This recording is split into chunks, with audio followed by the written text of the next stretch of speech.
We're here today on the north bank of the River Clyde to have a look at a place which has the longest recorded history of any fortified place in Scotland. I'm Adrian Cox from Historic Scotland and we're here today at Dumbarton Castle. There are around 1,500 years of history here at Dumbarton Castle, going right back to the Dark Ages when St Patrick wrote a letter to the occupants of the castle. The place at the time was known as Old Clwyd, the Rock of the Clyde.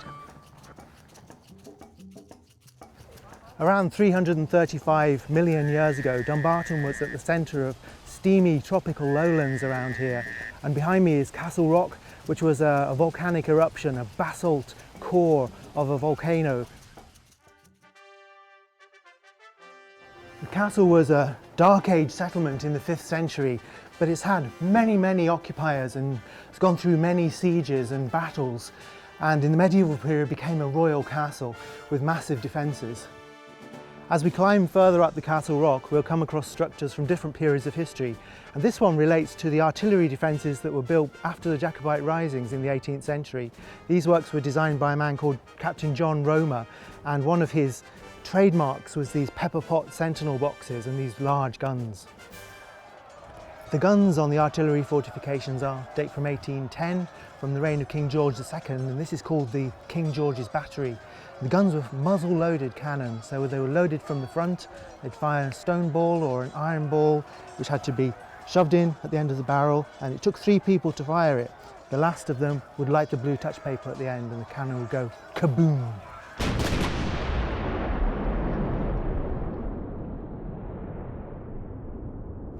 The castle is a great place to visit, but there are rather a lot of steps, so make sure you have a hearty breakfast before you come. There are 557 steps right up to the summit.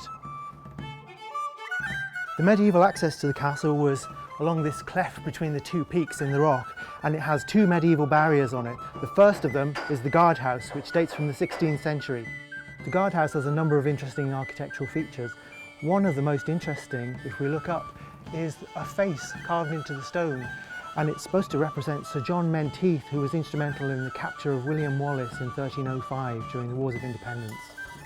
After a couple of hundred steps, we come to the second medieval barrier. This one dates from the 14th century and is called the Cullis Arch. The slot here in the walls of the Cullis Arch is for a great wooden and steel portcullis which would have slammed down to stop intruders entering the heart of the castle. As we approach the top of the castle, there are spectacular views over the surrounding landscape, but it reminds us why the castle was such a strategic stronghold at the confluence of these 2 rivers and overlooking the approaches to Glasgow. There's so much incredible history here at Dumbarton Castle that it's almost impossible to tell it all in one go. My favourite stories of the castle include the Viking siege in 870 when King Olaf the White and King Ivar the Boneless came here with a huge army and besieged the castle for 4 months. They torched it to the ground and they took away lots of the inhabitants to sell as slaves in the Irish slave markets. In the 1540s, during the Wars of the Rough Rooing, Mary Queen of Scots was brought here by her mother, Mary of Guise, to keep her safe in the fortress at Dumbarton, and she sailed for France in 1548 and went to live at the French court, but not before she contracted probably smallpox while she was here. For centuries, the castle had a role as a state prison, for example during the Jacobite risings and during the Napoleonic Wars, the long wars with France. Dumbarton Castle is open all year and it's looked after today by Historic Scotland, and I'd encourage anyone to come and learn about its deep history. There's so many stories here in one of the most spectacular sites anywhere in Scotland.